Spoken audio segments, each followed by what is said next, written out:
que le combat contre le néocolonialisme que nous menons est juste, il n'aurait pas fait une aussi grande erreur que de faire pression sur le gouvernement congolais pour que celui-ci interdise cet événement.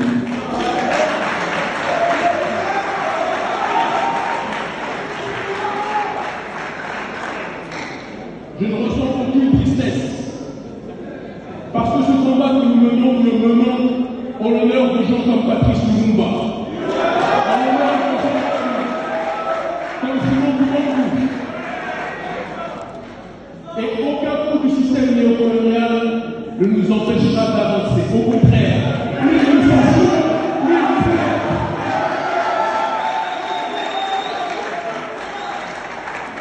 N'en voulez pas à l'université, ce n'est pas sa décision. La formule qu'il a utilisée selon les autorités, c'est événement reporté, personne n'est naïf. La cérémonie est annulée et il a été dit que si il voulait faire du forcing pour me remettre le prix quand même, il y allait avoir des pressions sur l'université pour qu'elle soit fermée. Ce n'est pas lui qui le dit, c'est moi. Je n'en dis pas plus. Et la demande vient d'en haut parce que eux-mêmes ont reçu des pressions du gouvernement français. Et il faut que chacun le sache.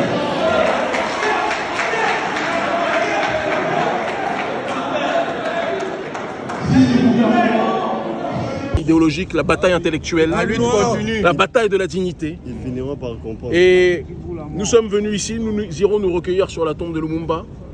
Nous communierons dans la mesure de nos possibilités avec la population. Exactement. Et puis nous continuerons notre périple et notre combat contre la France-Afrique.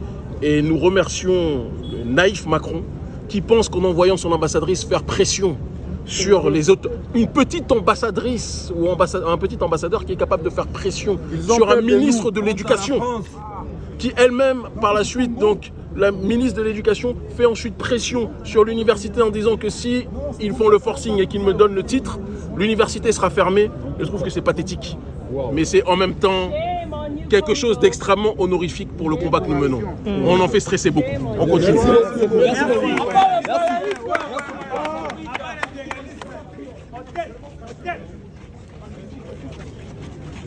De garder la souveraineté congolaise pour que nous puissions justement dénoncer cette entité coloniale, néocoloniale, qui a tué nos parents, qui continue à tuer nos frères, qui continue à tuer nos pères et nos mères. Aujourd'hui, nous comptons plus de 10 millions de morts. C'est à cause de cet impérialisme occidental, oui ou non? Oui! Aujourd'hui, nous connaissons de villages brûlés, nos richesses pillées à cause de cet impérialisme occidental, oui ou non? Oui!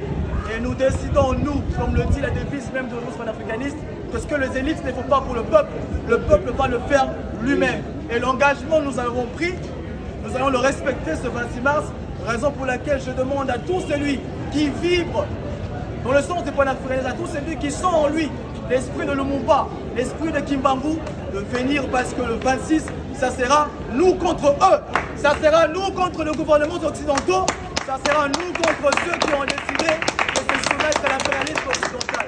Merci à vous, que l'esprit de la lutte soit sur nous tous, les ancêtres ont parlé.